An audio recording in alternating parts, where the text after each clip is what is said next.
নমস্কার বন্ধুরা, বনির রান্নাঘরে আপনাদের সবাইকে স্বাগত জানিয়ে আজকে আমি আরও একটা রেসিপি নিয়ে চলে এসেছি আপনাদের সামনে। আজ আমি তৈরি করব দেশি মুরগির ঝোলের রেসিপি। এই রেসিপিটা একদম গ্রামের বাড়ির দেশি মুরগিদের রান্নাটা আমি করব। এই রেসিপিটা কিন্তু খেতে খুব সুস্বাদু হয়। তো চলুন বন্ধুরা দেখে নিই কীভাবে তৈরি করব রেসিপিটা। দেশি মুরগির ঝোল রান্না করার জন্য এখানে কিছু আমি উপকরণ ব্যবহার করেছি। নিয়েছি এখানে 1 চামচ গোটা জিরে আর 10-12খানা গোলমরিচ আর 10খানা মতো শুকনো লঙ্কা, আর এখানে নিয়েছি 6খানা পেঁয়াজ কুচিয়ে নিয়েছি, আর 2টো রসুনের গোলা আমি ছাড়িয়ে নিয়েছি, আর নিয়েছি 2 ইঞ্চি মতো আদা, আর 7খানা মতো আলু আমি ডুমো করে কেটে নিয়েছি। এবার লঙ্কা আর যে গোলমরিচ আর জিরেটা যে মিক্সিং জারের ভেতরে দিয়ে সামান্য একটু জল দিয়ে দিয়েছি পেস্ট করার জন্য, আর দিয়ে দিয়েছি যে আদাটা কেটে রেখেছিলাম, আদা আর রসুন দিয়ে দিয়েছি। এবার সমস্ত কিছু একটা মিহি পেস্ট আমি করে নেব। এবার যে দেশি মুরগিটা ছিল, এই দেশি মুরগিটা আমরা বাড়িতে কিন্তু কেটে রান্না করি। এবার এই মুরগিটা কেটে ভালো করে ধুয়ে ছাল ছাড়িয়ে নিয়েছি। এবার এভাবে যদি আগুনের জালে আমাদের মাংসটা পুড়িয়ে নেওয়া হয় তাহলে কিন্তু মাংসর টেস্টটা অনেকটাই সুন্দর হয় আর খেতে খুব সুন্দর লাগে। দেখুন আমাদের মাংস কিন্তু কেটে নেওয়া হয়ে গেছে। বন্ধুরা এই মাংসের ভেতরে দেখুন এই মুরগিটা কিন্তু ডিম পাড়ছিল, এই জন্য দেখুন পেটের থেকে ডিম বেরিয়েছে। আর এই ধরনের মুরগি খেতে খুব সুন্দর লাগে। দেশি মুরগি অনেকটা শক্ত হয়, এর জন্য মাংসটা কিন্তু ছোট ছোট করে আমরা পিস করে নিয়েছি।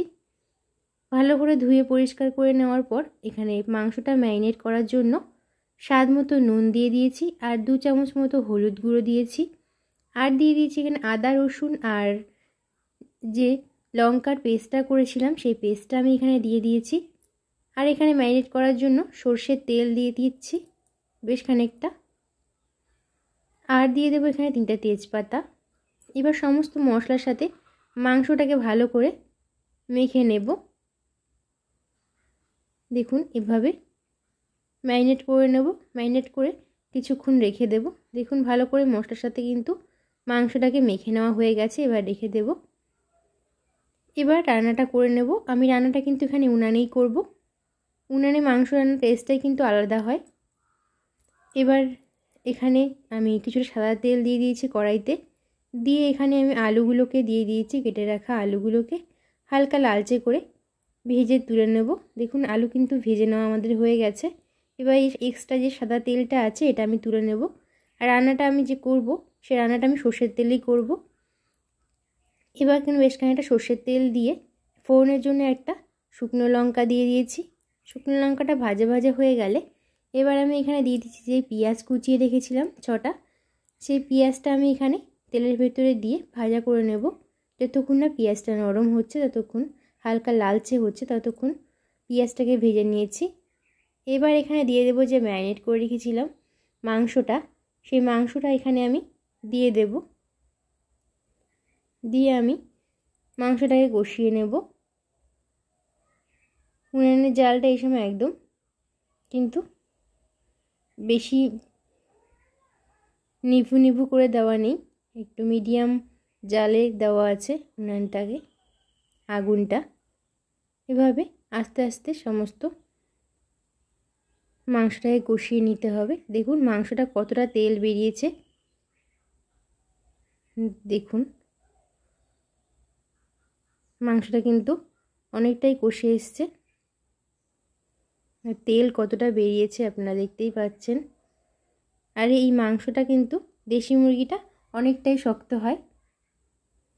আর এই দেশি মুরগি যেহেতু আমাদের বাড়িতে পোষা, আর দেশি মুরগিটা অনেক দিন হয়ে গেছিলো, ওই জন্য দেশি মুরগিটা আরও শক্ত। ওই জন্য আমি এই মাংসটাকে সেদ্ধ করার জন্য আমি এখানে প্রেসার কুকার ব্যবহার করব। কড়াইতেও করে নেওয়া যায়, কিন্তু কড়াইতে কিন্তু করতে অনেক সময় লাগে, এই জন্য সময়টা বাঁচানোর জন্য আমি প্রেসার কুকারে মাংসটাকে সেদ্ধ করে নেব। দেখুন এদিকে কিন্তু মাংসটা আমাদের কষানো হয়ে গেছে। এবার আমি এখানে জল দিয়ে দেবো এই মাংসটা যাতে প্রেসার কুকারে সেদ্ধ করার জন্য। এখানে পরিমাণ মতো জল দিয়ে দেব। মাংস কিন্তু ভালো করে এই পর্যায়ে কষিয়ে নিয়েছি, তারপরে কিন্তু জলটা এখানে দিয়েছি। জলটা দিয়ে ভালোভাবে নাড়াচাড়া করে নিয়েছি। নিয়ে এখানে এবার প্রেসার কুকার নিয়ে নিয়েছি একটা। নিয়ে এবার মাংসটা প্রেসার কুকারের মধ্যে দিয়ে দিয়েছি। দেখুন সব মাংসটা কিন্তু আমাদের ঢেলে নেওয়া হয়ে গেছে। এবার ঢাকনা বন্ধ করে উনানের উপরে দিয়ে দেবো। দেখুন উনানের উপরে বসিয়ে দিয়েছি। দিয়ে আমি সিটি দিয়ে নেব, দুটো সিটি দেওয়া হয়ে গেলে যতক্ষণ না প্রেসার কুকার ঠান্ডা হচ্ছে ততক্ষণ কিন্তু আমি ঢাকনা খুলবো না।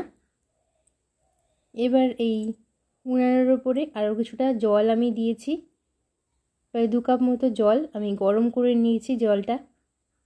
জলটা ফুটে গেলে এবার এই যে প্রেসার কুকার ঠান্ডা হয়ে গেলে মাংসটাকে আমি দিয়ে দিয়েছি ওই জলের ভিতরে।